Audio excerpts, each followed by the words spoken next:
Gálatas 1 e o Gálatas 2, né? E depois o senhor pega o capítulo 3 de Gálatas, né? Na lição 8, tá certo?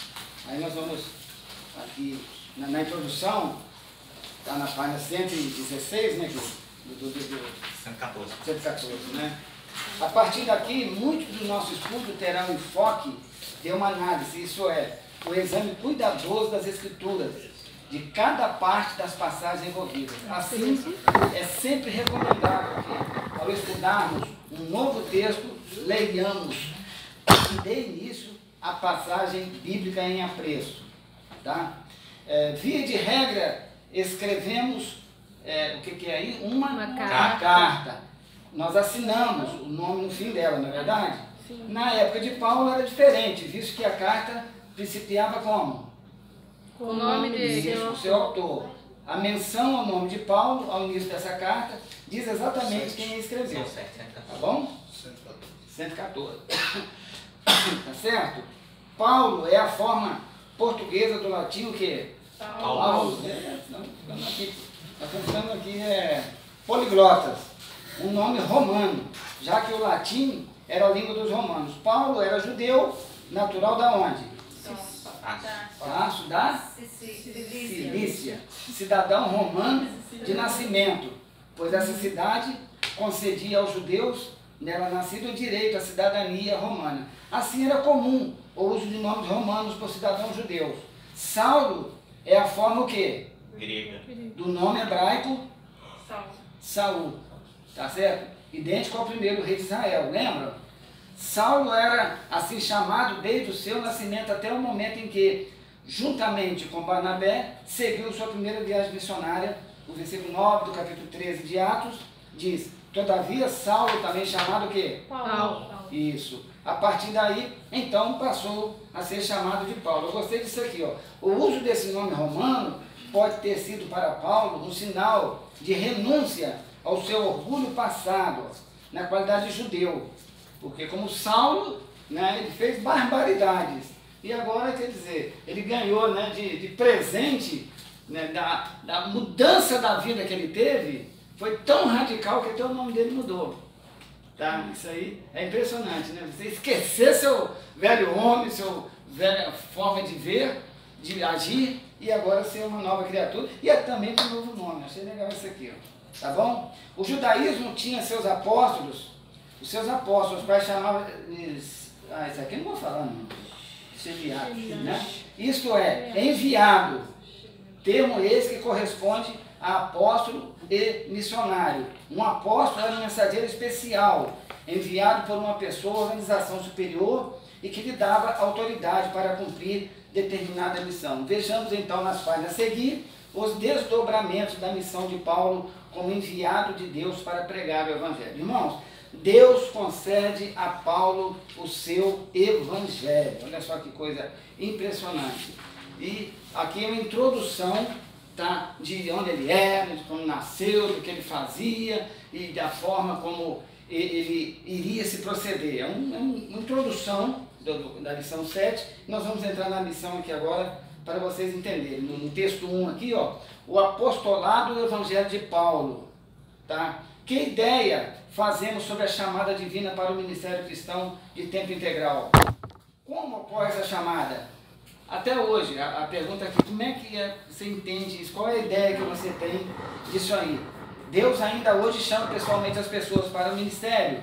Devemos ter em mente essas perguntas ao aplicarmos Gálatas 1 e 1, a nossa própria vida e ao nosso ministério que Deus confiou. Observemos com atenção a palavra igreja no versículo, vai embora aí. E o que vai acontecer aqui, irmãos? Deus, até então, não havia evangelho. O que é evangelho? Boas novas. Evangelho. O que é evangelho? O que é evangelho de Cristo, por exemplo, para vocês entenderem? Os ensinamentos de Cristo. Não havia. As igrejas eram constituídas, foi mandada para várias igrejas destacadas aqui, e não havia, nos cultos daquela época, não tinha papel, não tinha evangelho. Não era igual hoje, que você pega uma Bíblia, você entrou com a Bíblia aqui no culto aqui, e você está armado até os dentes, né? para poder fazer um culto bonito para Deus.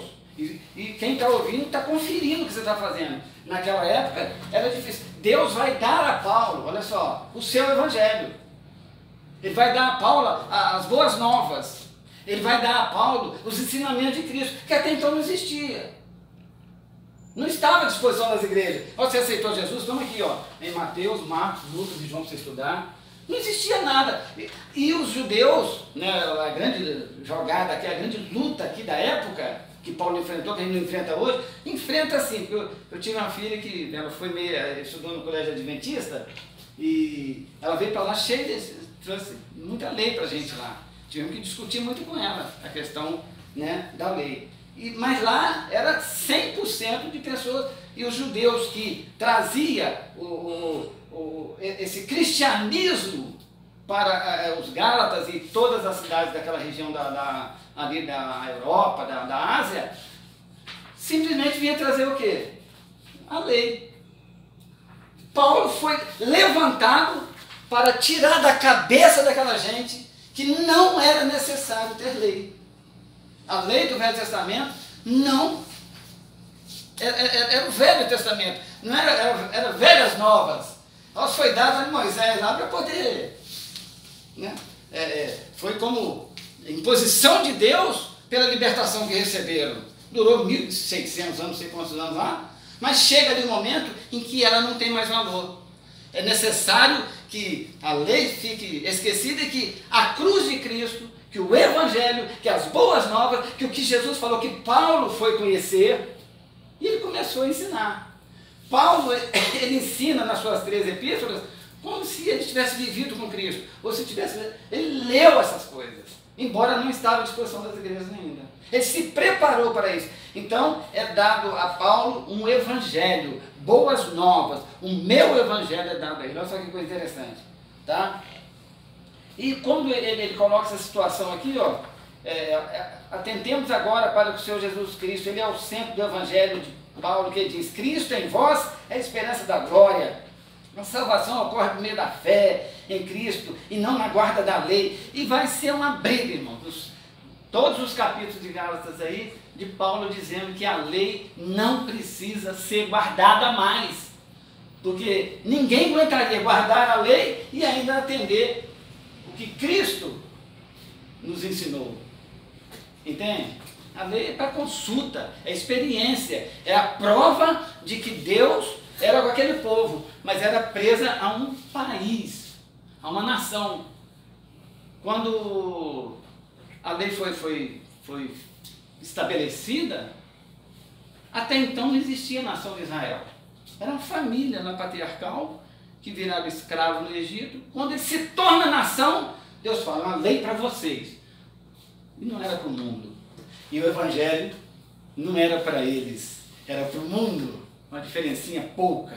Era para nós o evangelho. Então, essa visão Deus deu a Paulo. E Paulo, ele vai lutar todo o seu ministério para tirar da cabeça daquele povo que não era necessário guardar a lei. Tá? Um único evangelho, Gálatas 1, 6 a 9. Paulo desafia o judaísmo em defesa do evangelho de Cristo, quando fala em outro evangelho. O apóstolo está se referindo ao ensino que os judaizantes apresentavam em lugar do evangelho verdadeiro, que contempla a salvação exclusiva pela fé em Cristo. É chamado por Paulo de meu evangelho, pois ele vivia esse evangelho e o pregava. Irmãos, que importância teve esse camarada, né, na Bíblia Sagrada, no cristianismo. Depois de Cristo, né, Paulo foi fundamental para que a gente pudesse hoje ter aqui esses conhecimentos, essa graça derramada sobre nós, e a gente pudesse sentir o que a gente sente.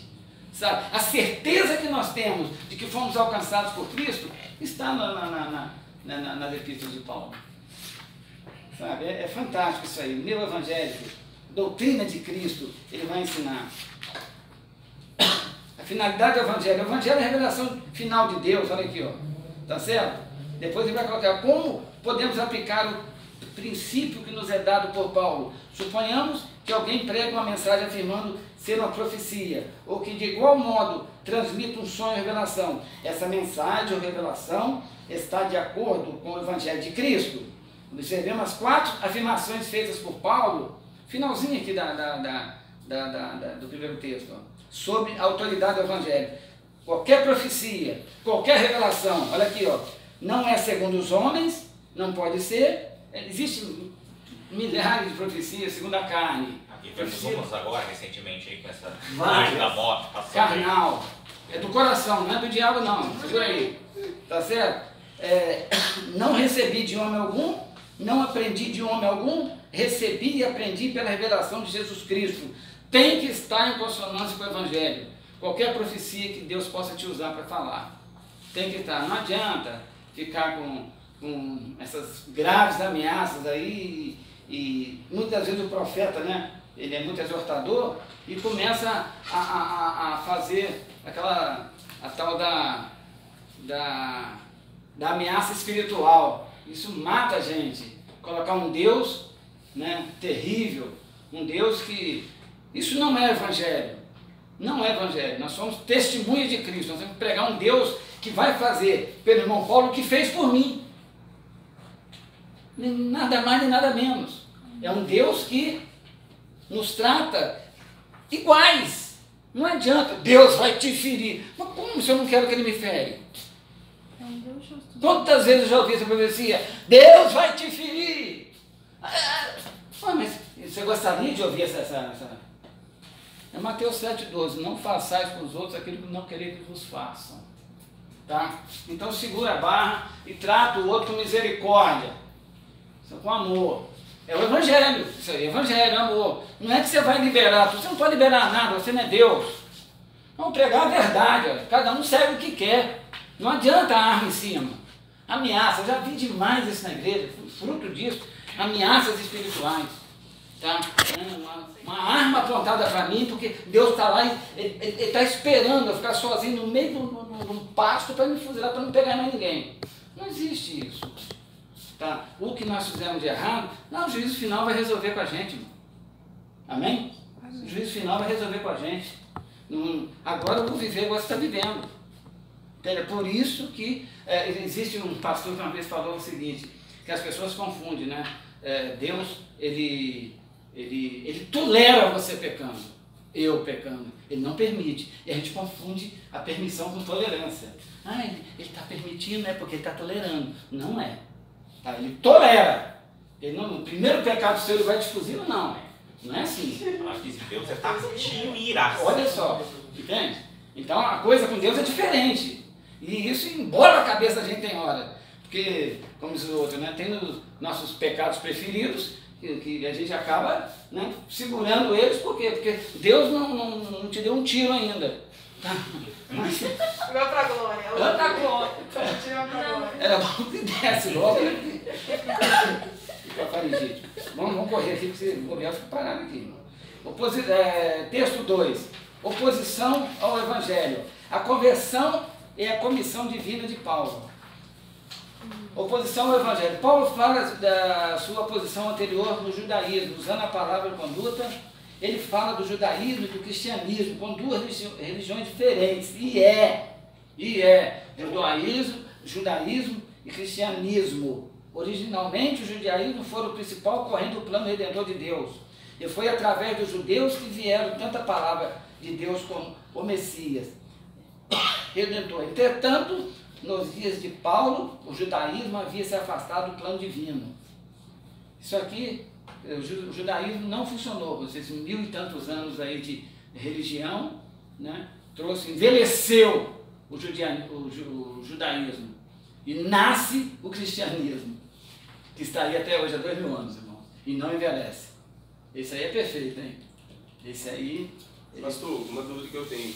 Hoje o judaísmo, me tira uma dúvida, ele existe ainda e a tese deles é que o Messias ainda vai vir e ele vai vir somente para os judeus. É isso? Exato. Eles tomaram Deus para si, Jesus para si, tudo para eles. Eles foram egoístas, igual as igrejas são hoje, a maioria. Entende? Acha que Deus só está aqui, não está na outra não, entendeu? É verdade. É Maranata, nós aí, um bocado de nós aí. Certo? Né? Tá.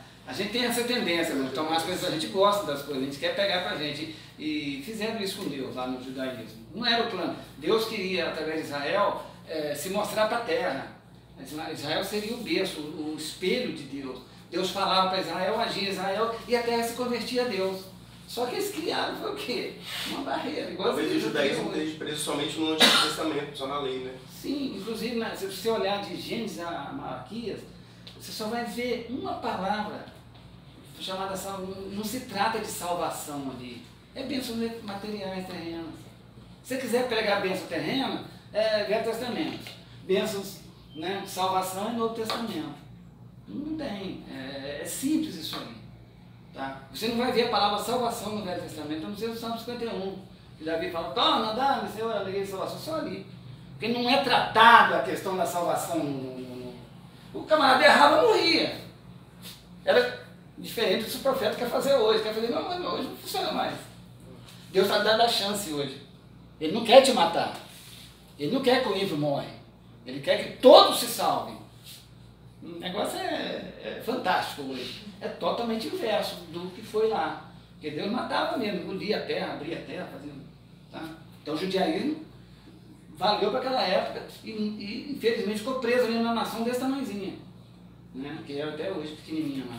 Então, Deus. Aí tem Jesus, que é essa maravilha de cristianismo aí, que é para alcançar a terra inteira, né? Tá? E Paulo enfrentou isso aí. Como tirar o judaísmo da cabeça do povo? Se Jesus era judeu, se, né, ele pregava Jesus, quer dizer, um judeu, é difícil. Paulo, olha, se você for estudar, irmãos, é fantástica a teologia, porque a teologia nos mostra assim a outra face da história. Você vê um pregador falando, é diferente. Você vive o personagem. Você entende o que ele passou, tá? E a missão que ele teve. E você começa a analisar que você tem. Acho que você tem. Deixa eu correr aqui. Não tem um negócio no celular aqui. Atenção, 7h24, tá? Revelação e direção divina. Nesses capítulos, Paulo continua a afirmar o que disseram nos versículos, né? Que o Evangelho é ministério, são de Deus e não dos homens, tá? E os homens queriam segurar. Lembremos-nos de que Paulo está falando da soberania de Deus em escolher a quem ele deseja para a sua obra, e o apóstolo foi escolhido para o ministério, né, especial no seu plano redentor da humanidade. Nesse particular, o plano de Deus para ele foi de pregar o Evangelho entre os gentios. Pedro, Tiago, todos os apóstolos não tinham capacidade de pregar o Evangelho para os gentios, porque eles eram judeus e a mente deles não conseguia alcançar os gentios. Aí Deus levanta Paulo para fazer isso sozinho, encabeçar, tá? E levar, comandar durante toda a sua vida, sendo, sabe, criticado, rejeitado e quase morto, vivendo uma vida. Paulo, irmão, Deus é justo, né? Galardão é galardão, né? A gente imagina o galardão que esse homem tem no céu, porque ele se abdicou da vida para poder cuidar dos interesses de Jesus. E para isso Jesus chamou. Tá? Ele foi feito para pregar o Evangelho entre os gentios, a conversão, que dá o título aí, e a comissão divina de Paulo. Ele foi comissionado para isso, dirigido para o serviço. Aqui no último parágrafo, aqui, ó, tem esse quadro aqui que é interessante, o chamado de Paulo por Deus. Não sei se essa nova aí tem o quadro aí, tem, né? Coisa, pastor. Então tá. Primeiro ato, ó, me separou antes de eu Nascer. O que é isso, irmão? Olha a certeza que o cara tinha. Nossa. Segundo ato, me chamou Pela sua graça. Olha bem, sem ser merecedor, ele merecia? Não. Hein? Se eu fosse Deus, eu chamava Paulo? Nunca. Não. Era o último da fila. Deus vai e chama o pior. Essa é forte. Hã? Deus chama o pior. Propósito imediato, ó. Aprovo revelar seu filho em mim, ô glória. Rapaz, ele tinha a revelação de Jesus Cristo com ele, amigo. Glória a Deus, hein? Hein? E o quarto propósito aqui, o remoto no caso, está aqui no primeiro ato, segundo ato, propósito imediato, propósito remoto. para que eu pregasse entre Os gentios. quer dizer, é remoto, à distância, longínquo. Não chamou ele para ficar em Jerusalém, rapaz. Todo mundo queria ficar em Jerusalém, velho. Quem não queria? É. Hã? Ele foi chamado de uma forma espetacular para pregar entre os gentios daquela época. Cheio de deuses, cheio de culturas, pagão, levar Jesus crucificado lá, que foi ressuscitado. E como que Deus usou esse homem, irmãos? Tá? O chamado de Paulo por Deus, está o gráfico aí, ó, né? Tem uma frase de um certo escritor que diz o seguinte, que o sentido da vida é procurar, é achar o seu dom, e o propósito da vida é oferecê-lo. Então você passa um pedaço da sua vida procurando o seu dom, e o outro pedaço oferecendo o seu dom. Meu Deus. Tá? Seria mais ou menos assim que funciona a coisa aqui no reino de Deus e etc e tal. Tá bom? Se Paulo pregasse um falso evangelho, no finalzinho aqui do texto 2, Pedro e Tiago o teriam corrigido. A verdade é que não temos qualquer relato de problema, olha só coisa linda, ocorrido nesse sentido. Pelo contrário, há um registro de Paulo ser sempre bem recebido em todas as igrejas da Judéia, tá? Onde se ouvia dizer, aquele que antes Nos perseguia. agora, Prega a fé. que outrora, Procurava destruir. hein? Quando ele chegava nas igrejas, ele era recebido assim, irmão, da Judéia, lá da Jerusalém, ali, ó, de Israel. Aquele que antes matava, por causa da nossa fé, hoje é um pregador da fé, da graça. O que Deus fez com Paulo? É impressionante. Texto 3, a consulta aos dirigentes da igreja de Jerusalém. Isso aqui é lindo, tá? Olha só o que é a hierarquia da coisa. No capítulo 2, Paulo continua a defesa da fé cristã com argumentos históricos, relembrando aos Gálatas que o evangelho fora aceito pelos líderes da igreja de Jerusalém. Ele levou isso lá. Ele, para ensinar nas igrejas, ele levou essa papelada lá em Jerusalém, meu amigo. O que ele aprendeu do Senhor, para ver se batia com o que os discípulos apóstolos que viveram com Cristo. Olha só que coisa linda. Ele tinha essa defesa. Os gálatas poderiam ver a dedicação e a sinceridade de Paulo quanto ao evangelho da liberdade cristã, à medida que lessem a sua epístola. Quer dizer, eles iam ler a carta, essa carta de Gálatas aí, eles iam ler e poderiam ver, tá? A sinceridade dele, a dedicação dele, a coerência dele. Porque afinal ele estava mandando uma carta para os crentes para poder, entende? Pacificar aquela igreja. Porque estava em tempo de se desviar. Porque vem Paulo fala uma coisa, vem os outros, né, falam que é o judaísmo, tem que ser a lei. Nos versículos 1 e 2, referido ao capítulo, Paulo faz alusão à visita que fizeram a Jerusalém, olha aqui, ó, 14 anos após sua conversão. Ó. Quanto à sua primeira viagem àquela cidade, não temos registro bíblico, encontramos dificuldade, com datas, etc e tal. E no final aqui diz assim, ó, para que de algum modo não correr ou ter corrido em vão. Esta passagem mostra que o resultado de todo o seu trabalho ministerial realizado ali, em meio a grande dificuldade, estava agora sob o perigo de ser o quê? Reduzido, trabalhado em vão. Tudo que ele fez, não, é igual você aqui hoje. Tudo, os anos que você está aqui, você imagina ser jogado na vala. Não pode. Então você tem que defender, meu amigo, a sua permanência aqui. Por que você está aqui? Tá bom? Como defende o Flamengo. Eu estou aqui há 3 anos, daqui a pouco foi em vão. Não pode, né? Você tem que levar embora o que daqui você aprendeu. E passar em diante. Hã? E passar em diante. Passar. Isso aí é totalmente transferido. Paulo e os judaizantes causaria possivelmente uma divisão da igreja. Olha só, ia ter uma igreja, e acabou tendo depois isso aí. Uma igreja cristã no Novo Testamento e outra cristã também. Adventista é um exemplo disso, né? São cristãos, mas que seguem a lei. Adventista é um exemplo disso. Tá? Por isso o apóstolo sentiu ser necessário se reuniu com os principais o quê?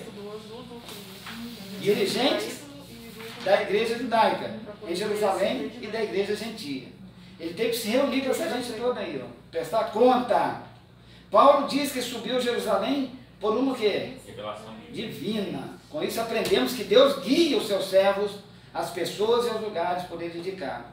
Tá? Primeiro ponto aqui, uma revelação direta de Deus mediante visão em sonho ou voz interior, através de alguém que receber a orientação de Deus, por profecia, como relatado no caso do profeta Ágabo. Paulo estava, irmão, na sua defesa, tá? Ele estava totalmente convicto da sua chamada, da sua revelação de Jesus na vida dele, do que ele aprendeu, só que ele tinha que abrir a cabeça daquele povo e colocar tudo dentro da mente deles.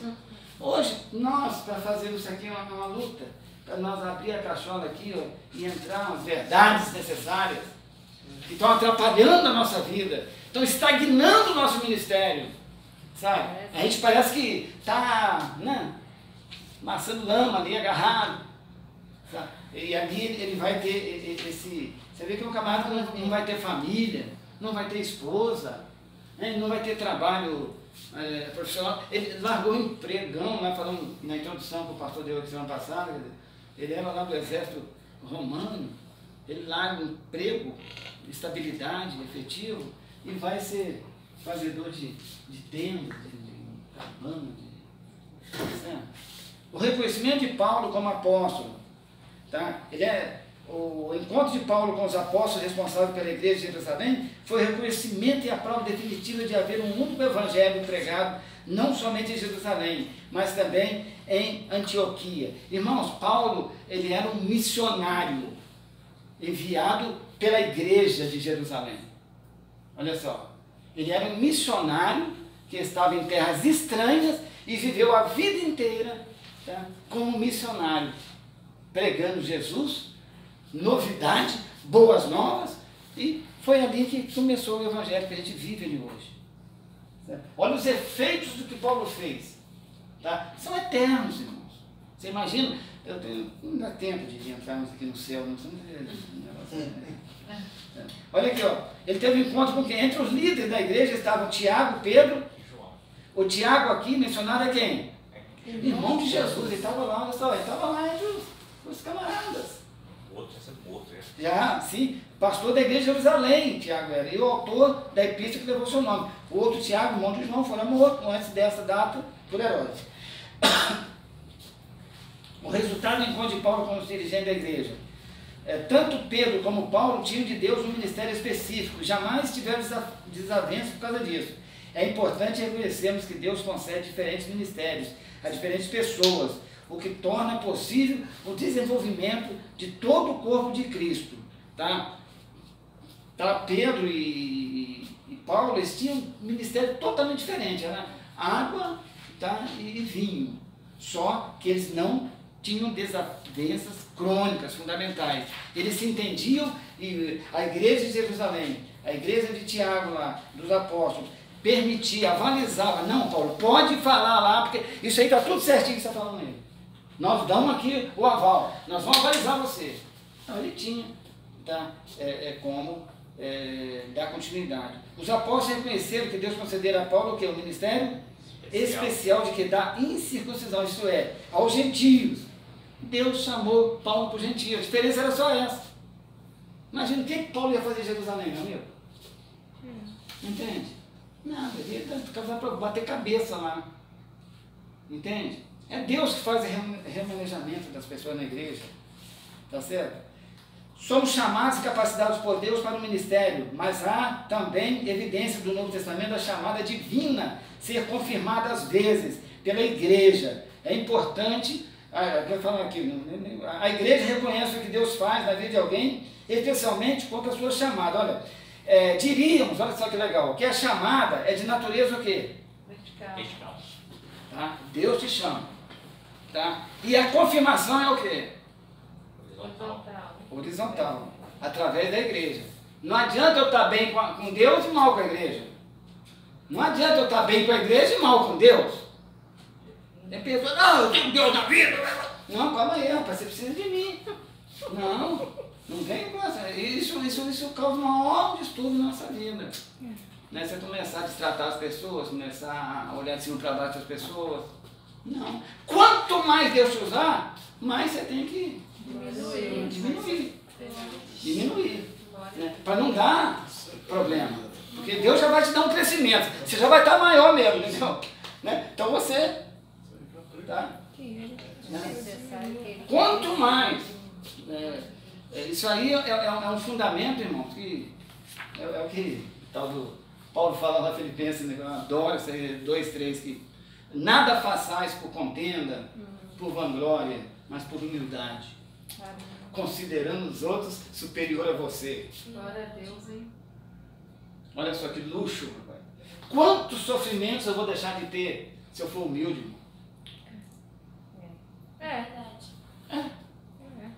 Porque o humilde, ele pode ser humilhado, mas ele não se sente humilhado. Verdade. É verdade.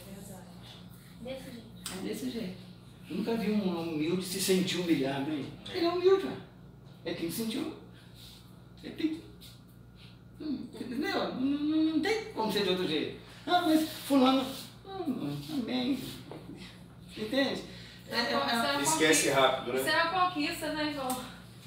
Isso é um dom muito precioso. O estado espiritual que a Bíblia nos oferece. Verdade. E Paulo era assim, um cara humilde, um cara com a capacidade dele. Ir lá conversar com um pescador, rapaz. Com Pedro, aquele tribulado lá que negou Jesus. Hein? Coitado do Pedro.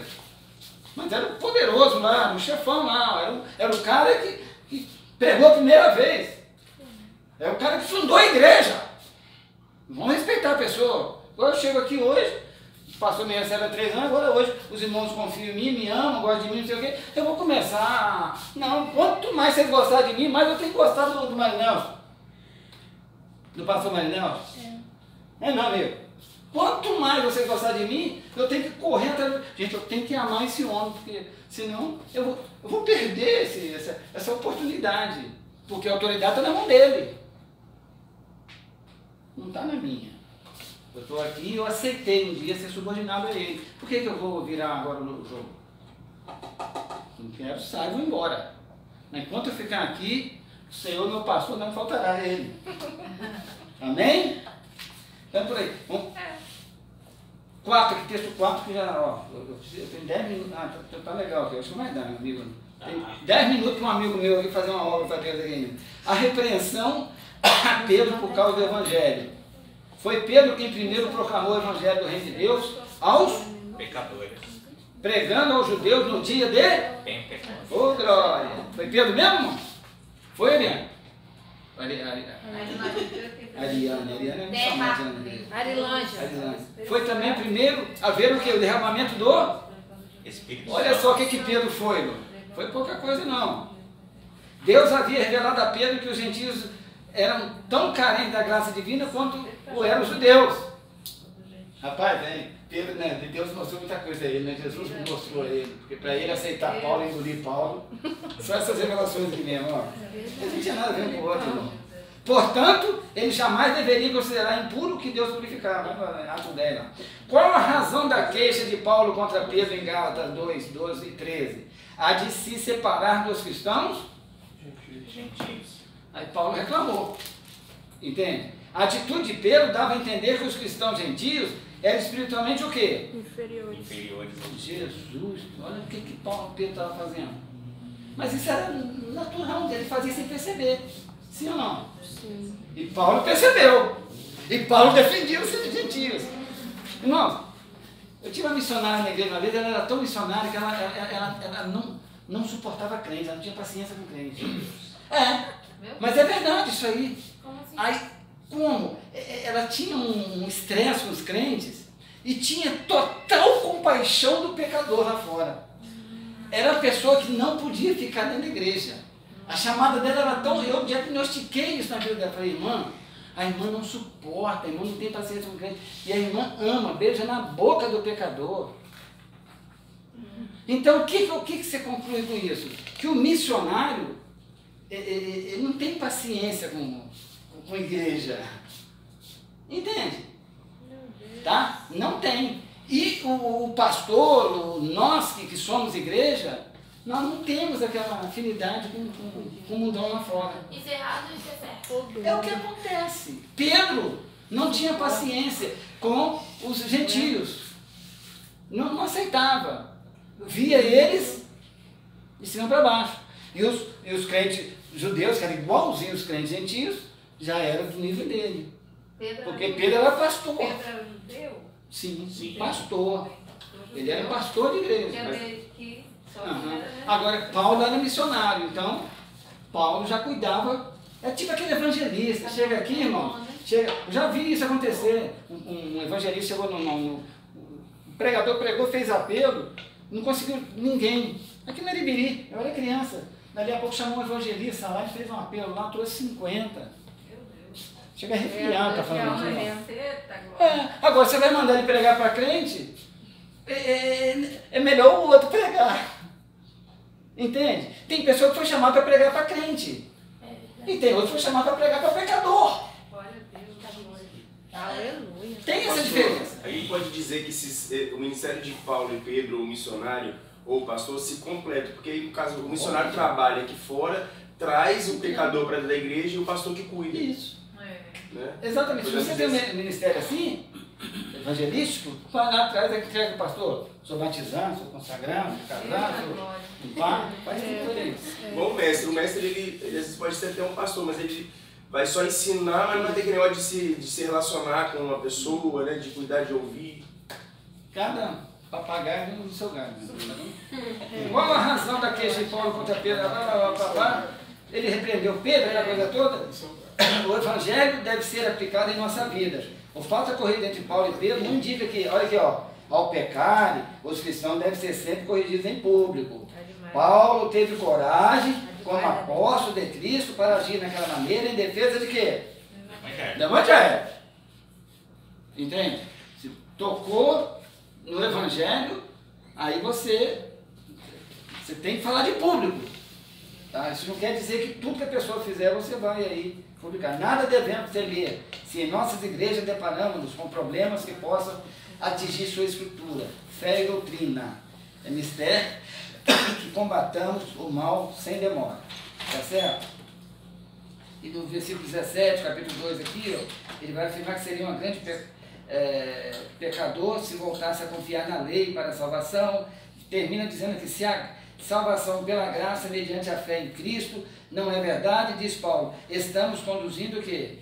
O povo para, se pela graça mediante a fé em Cristo não é verdade, diz Paulo, né? Nós estamos conduzindo o povo para a lei e a graça. A salvação não consiste de regras ou ordenanças humanas, ela provém de Deus. Deus, irmãos. Olha aqui, a salvação é de Deus.